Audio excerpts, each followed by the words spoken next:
The central point of the town was a Baptist church, which stood out in the middle of the area. It was here that Pastor Malachi M. Bradford, born on June 15th, 1981, established his religious legacy. Max's path to religious leadership began at a Baptist theological seminary in Louisiana, where he graduated with honors in 2003. After spending 5 years as an assistant pastor in the Shreveport, he moved to Eden Hollow in 2008, taking on the leadership of a struggling congregation of just 75 members. Through his magnetic leadership and powerful preaching, he turned the church into a flourishing spiritual center with over 500 regular attendees by 2023.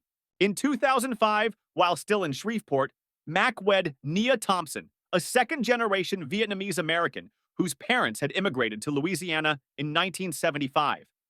Nia, born on September 3rd, 1985, held a degree in elementary education from a state university. The couple quickly grew their family, welcoming Omara in 2007, Malachi Jr. in 2009, Josiah in 2011, Eden in 2014, and Levi in 2017. The Bradfords lived in a historic two-story colonial house provided by the church board, a symbol of their success and status in the community. Every Wednesday evening, Nia led Bible study sessions for women in their large living room, while Mac held men's prayer meetings in his home office. Under Ma's leadership, the church's outreach initiatives flourished. By 2022, it ran a food bank serving 20,000 families each month, a youth ministry program with 150 regular participants, and a marriage counseling service that drew couples from nearby parishes. The church's annual budget grew from $180,000 in 2008 to $1.2 million in 2023, reflecting its growing influence in the region. Before we continue, let us know in the comments where you're watching from. We'd love to hear from you. Don't forget to subscribe so you never miss our future videos. In 2015, Mac hired Reverend Cedric Payne, a seminary classmate, as his assistant pastor. Reverend Payne, originally from Jackson, Mississippi, quickly became an essential part of the church's operations, especially in youth ministry and marriage counseling. His involvement helped the church expand its services and reach more people in the community. The Bradford children excelled in their individual pursuits. Amar became a track star at the local high school, setting the parish record for the 400-meter dash. Malachi Jr. served as president of the school's Christian Youth Association, while Josiah displayed impressive musical talent by leading the church's youth choir. Eden and Levi were recognized for their perfect attendance in Sunday school and their roles in church plays. Nia's impact extended beyond the church as she served on the local school board and supported the town's annual Christian Heritage Festival, which attracted visitors from all over the state. Her charitable work, especially a program that provided meals to elderly residents, earned praise from regional Baptist organizations. Behind closed doors, the Bradfords maintained a strict family routine. Morning devotionals began promptly at 6 a.m., followed by a family breakfast where Mac would share his interpretations of Scripture. The children attended private Christian schools, and their academic and social lives were closely monitored to preserve the family's righteous image.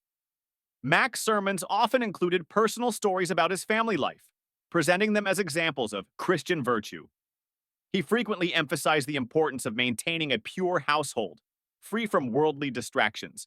The congregation saw the Bradfords as living proof that a strong faith could lead to an ideal family life. On March 15th, 2023, during the regional track championships, 16-year-old Amar Bradford collapsed while competing in the 400-meter finals. The incident took place at exactly 2:47 p.m. in temperatures of 82 degrees Fahrenheit. Emergency medical personnel rushed to the track, where they found Amar unconscious with an elevated heart rate of 165 beats per minute.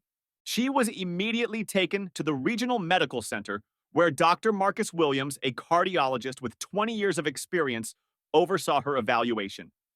Initial tests showed concerning irregularities in her heart rhythm, which was particularly troubling given Amar's excellent physical condition and lack of prior health issues. After 3 days of thorough testing, Dr. Williams recommended genetic testing for the entire Bradford family, as certain hereditary heart conditions can remain dormant until triggered by intense physical activity.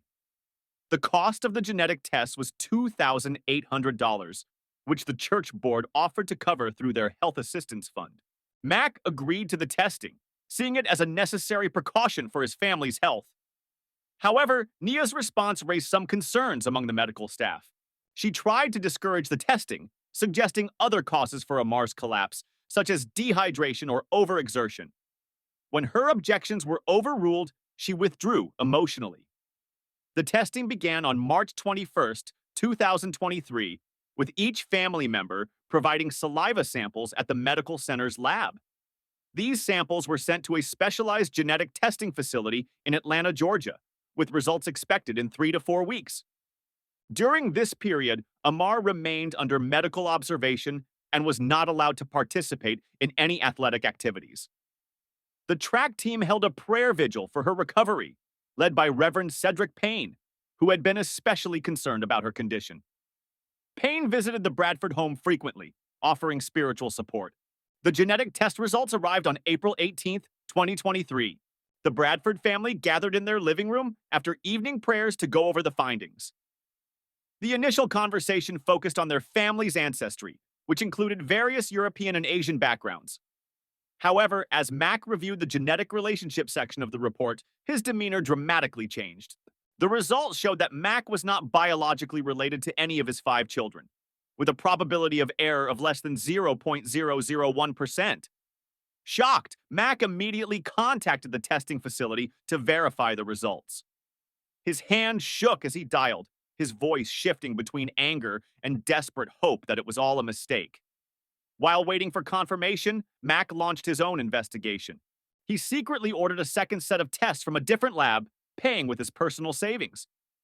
He also began scrutinizing family photos for any overlooked physical similarities. On April the 25th, 2023, both labs confirmed their findings. The second test revealed an even more devastating truth. All 5 Bradford children shared the same biological father.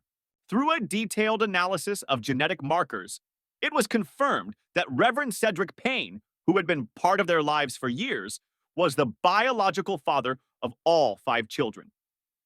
This revelation left Mack in stunned silence. He continued with his regular pastoral duties, leading Wednesday night services and preparing for Sunday sermons. But those close to him noticed a change. His once passionate sermons became robotic recitations, and his warm interactions with congregants grew distant and detached. Nia's behavior also shifted noticeably. She stopped attending her usual church activities, citing migraines, and withdrew from social gatherings, spending more time alone in her room. The children, unaware of the test results, noticed the growing tension between their parents, but they were told it was simply stress from Amar's health scare. The truth stayed hidden within the Bradford household for exactly 7 days. During this time, Matt gathered evidence, reviewed church security footage, and examined years of text messages and emails. Each new piece of information confirmed his worst fears, deepening his emotional anguish and pushing him to a breaking point that would soon unravel the peaceful image of Eden Hollow. On May 2, 2023 at 11:42 p.m., after the children had gone to bed, Mac Bradford entered the master bedroom where Nia was preparing for bed. The security camera in the upstairs hallway captured him holding a manila envelope containing the DNA test results and various other documents he had gathered over the past week. The confrontation began with Mac tossing the test results onto the dresser, causing several framed family photos to fall. The bedroom's location on the second floor, along with thick walls and the running air conditioning, ensured that their conversation was not easily overheard. The following events remained private from the children, who were sleeping upstairs. Nia's confession revealed a long history of manipulation and abuse that had lasted nearly 20 years. She explained that Cedric Payne first approached her in 2006, shortly after she and Mac married. As the senior pastor at their former church in Shreveport, Payne had offered to mentor the young pastor's wife. What started as counseling sessions in his office slowly escalated into something far darker. Through tears, Nia explained how Payne used his position of authority and spiritual influence to manipulate her, citing Bible passages on submission and obedience, twisting their meanings to justify his actions. The abuse continued even after the Bradfords moved to Eden Hollow, with Payne maintaining contact through religious conferences and leadership meetings. When he joined their church as assistant pastor in 2015, the abuse became even worse. He arranged private counseling sessions with Naya, claiming they were for discussing women's ministry programs. These sessions often took place in his office during weekday afternoons when the church building was mostly empty. Church security logs showed regular appointments for these pastoral counseling sessions during those times. The timeline Nia provided lined up perfectly with the births of their children. Amara was conceived during a religious conference in Shreveport in 2006, Malachi Jr., during a leadership retreat in 2008, and each subsequent child during periods when Payne had regular access to Nia through church activities. Mac's response to these revelations was captured by home security cameras at 12:37 a.m. His movements were erratic and aggressive as he left the master bedroom. He went to his home office, where he remained for 23 minutes, likely reviewing church records and correspondence with Payne. At 1:03 a.m., Mac left the house in his black SUV, leaving tire marks on the driveway. Traffic cameras tracked his vehicle, which made 3 complete circuits of Eden Hollow before parking at the empty church at 2:45 a.m. Mac sat in the parking lot for 4 hours, his car facing the building where he had preached for 15 years. Meanwhile, Naya stayed in the bedroom, making a series of phone calls. Phone records later showed that she tried reaching her sister in California multiple times, but the calls went unanswered due to the time difference. Security footage showed her pacing and occasionally stopping to look out of windows, likely watching for Mac's return. The children slept through the entire confrontation. The next morning, they found their father's side of the bed undisturbed, and their mother's eyes swollen from crying.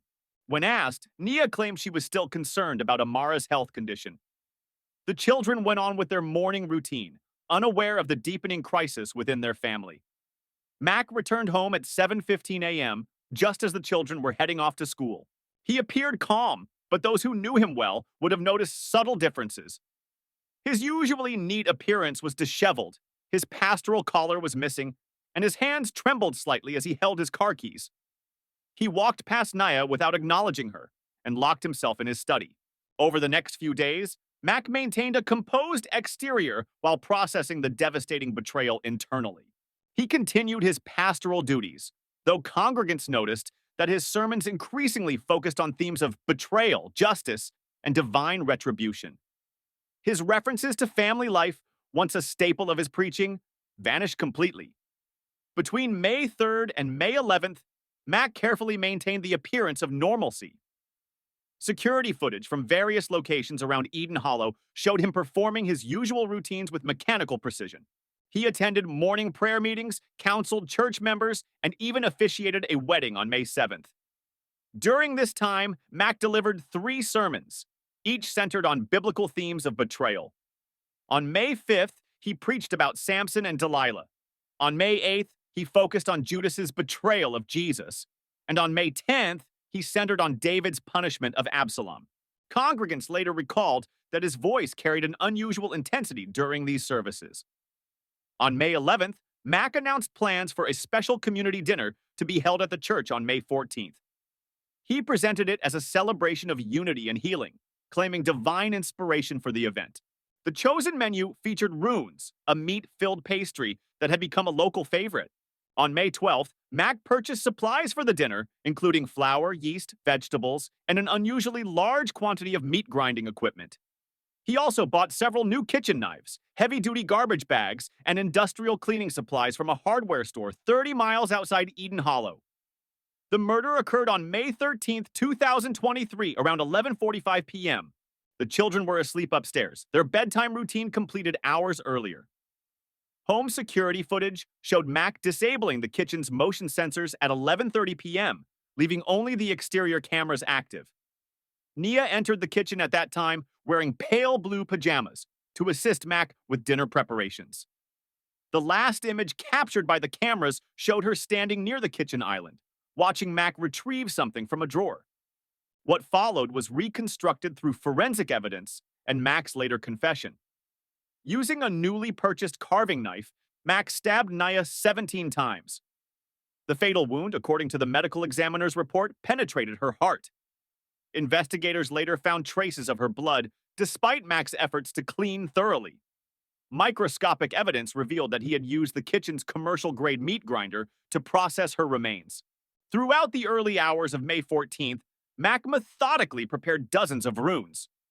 With precision, he used his wife's remains as filling, mixing them with traditional ingredients to mask their true contents. By 5 a.m., 72 pastries were arranged on baking sheets, ready for the church dinner. The children slept through the entire incident, their rooms far enough from the kitchen and equipped with white noise machines, a detail Mac had apparently considered in his planning. When they awoke, their father told them that their mother had left early for church preparations. Security footage showed Mac making 4 trips to various dumpsters around Eden Hollow between 3 a.m. and 4:30 a.m. to dispose of evidence. He wore different clothes for each trip and used a different vehicle each time.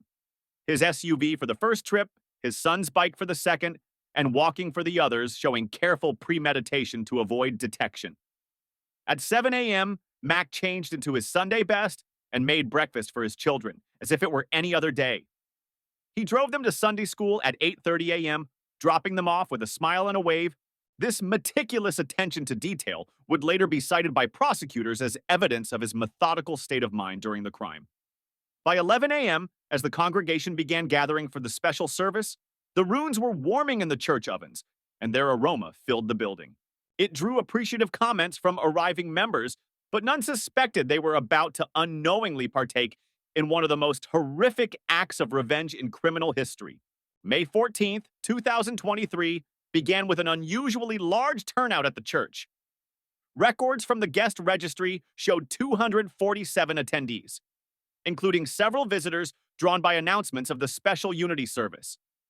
The morning temperature reached 79 degrees Fahrenheit as congregants filled the pews.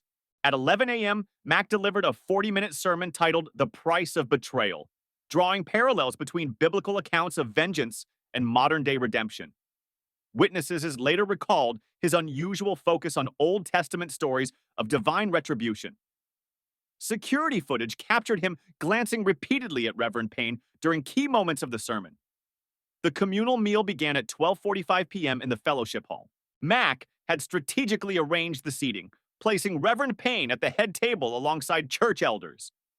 The runes were served on the church's best china, each plate garnished with fresh parsley, a detail that would later haunt investigators. Audio from the church's security system captured fragments of conversations as people ate. Multiple attendees praised the unique flavor of the pastries. Mrs. Eleanor Matthews, a 70-year-old church member, was recorded saying, "These are different from your usual recipe, Pastor." "What's your secret?" Mac's response was simply a knowing smile. At approximately 1:15 p.m., Mac approached Reverend Payne's table. Security footage showed him placing one hand on Payne's shoulder, leaning in close. Their exchange, captured by nearby microphones, was brief but chilling. "Mac," Payne said, "the meat has such a distinct flavor." Mac replied, "Indeed, you could say it's a very special recipe." Throughout the meal, Mac remained near the serving table, methodically noting who took the pastries. Mac paid close attention to the second and third helpings, particularly focusing on Reverend Payne, who had 3 full portions. The security cameras recorded Mac's expression, becoming increasingly satisfied with each bite Payne took. The Bradford children were present, but seated at a separate youth table. Amara, still recovering from her recent health scare, ate only half a portion. The younger children, missing their mother, asked several times about her whereabouts. Mac consistently told them that she was helping others in need. By 2:30 p.m., as the meal concluded, 71 of the 72 runes had been consumed. The final pastry remained on Mac's plate, untouched. When encouraged by congregants to eat, he declined, saying he was fasting for spiritual clarity. Throughout the afternoon, Mac went about his normal pastoral duties. He blessed new church members, discussed upcoming events with the board, and even scheduled counseling sessions for the following week. His calm demeanor gave no indication of the horrifying truth behind the meal he had served. The fellowship ended at 4 p.m. with a prayer circle. Mac led the congregation in giving thanks for the meal and the unity within the community. As people began leaving, He personally thanked each family for attending, paying special attention to those who had praised the food's unique taste. The last security footage from that day showed Mack in his office at 5:15 p.m., writing in his journal. The entry read, "Today, justice was served at the Lord's table. They have all partaken of the fruit of their complicity. What God has joined together, let no man put asunder in life or in death." On May 17th, 2023, Sarah Miller, the church's administrative assistant, filed a missing person report for Nia Bradford. Sarah became worried after Nia missed 3 consecutive women's ministry meetings and failed to respond to numerous phone calls and text messages. Detectives James Morrison and Maria Rodriguez of the Louisiana State Police led the investigation. Their initial interview with Mack on May 18th raised immediate concerns. His story about Nia visiting family conflicted with phone records, which showed no recent contact with her relatives. Additionally, her passport remained in the house, and her bank accounts showed no recent activity. A search warrant was executed at 7:30 a.m. on May 19th. The forensic team, led by Dr. Thomas Wright, discovered traces of blood despite thorough cleaning. Luminol testing revealed extensive blood spatter on the kitchen walls and ceiling. In the basement freezer, investigators found several packages labeled "meat for church dinner," containing suspicious tissue. DNA analysis conducted by the state crime lab confirmed that the remains were human. Within hours, Detective Morrison ordered all officers to wear hazmat suits and begin a thorough search of every church disposal site and dumpster within a 5-mile radius. Additional remains were recovered from 3 separate locations. On May 20th at 9:15 a.m., officers arrested Mack during his Saturday morning prayer meeting.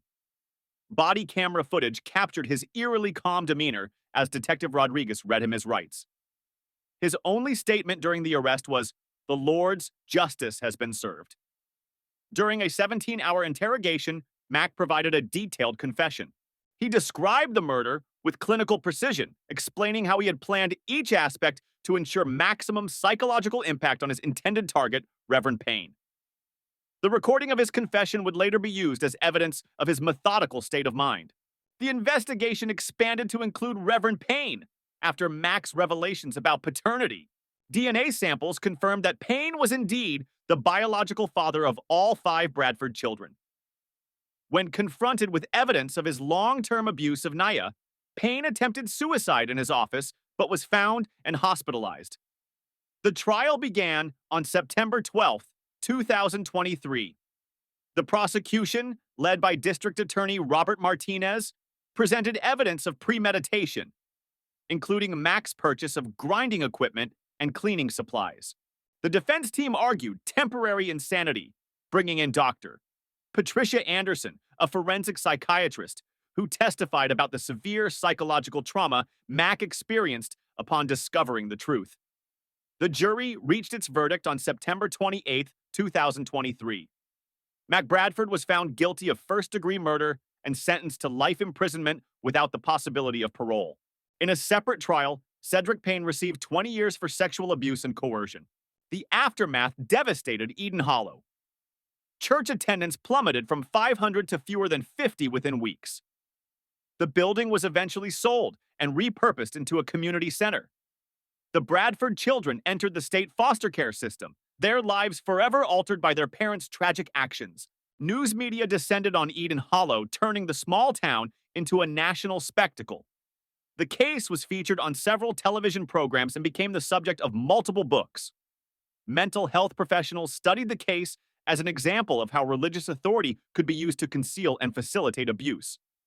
The tragic story of the Bradford children sparked a statewide review of church oversight policies. Louisiana legislators introduced new requirements for background checks and accountability measures for religious organizations. The case became required study material in seminary schools, serving as a cautionary tale about how power and betrayal can corrupt religious leadership.